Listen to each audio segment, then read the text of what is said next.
J'ai acheté ce truc et apparemment, ça peut complètement changer tes cils. Genre vraiment les séparer un par un comme si t'avais fait du cil à cils. J'y crois moyen parce que sur TikTok, tout marche. Tu vois ce que je veux dire? Donc let's go tester ça. Ok, première étape, je recoupe les cils. Je vais essayer seulement de séparer les cils un côté pour vraiment voir la différence entre les deux. Ensuite, un peu de mascara. Là, j'utilise celui de chez Maybelline. Donc une couche. Vraiment, c'est un de mes coups de cœur ce mascara. Première couche appliquée, maintenant deuxième couche. Alors j'ai quand même mis une troisième fois, mais genre légèrement. On va peut-être pas en faire trop non plus. Bon là normalement c'est le moment critique. Parce que si j'attends que ça sèche trop, je pense que ça va faire des sortes de paquets. Mais si c'est trop frais dans le sens, si c'est pas assez sec, je sais pas non plus ce que ça va donner. Je vais essayer d'attendre un tout petit peu, mais pas non plus que ça sèche trop, tu vois. Je pose le miroir comme ça en dessous. Et je vais juste passer doucement pour séparer. Attendez, mais je suis pas trop sûre. J'ai les cils longs en vrai, hein.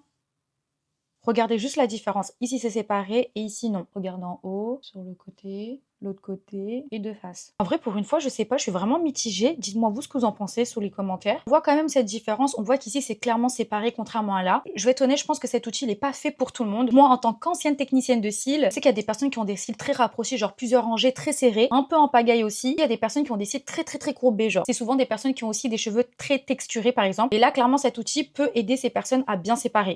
Est-ce que j'aime vraiment le rendu? Je ne sais pas. En fait, je suis mitigée parce que ce côté, il est moins séparé, mais il est plus volumineux. Alors que là, c'est hyper propre, ok, mais t'as moins cet effet mascara hyper intense. Et j'ai même l'impression que ça m'a juste un peu enlevé le produit, quoi. Du coup, le vrai test, peut-être, c'est de le faire sur du mascara bien sec. Du coup, on va tester l'autre côté, puisque là, je pense que c'est bien sec. Ok, là, je sépare.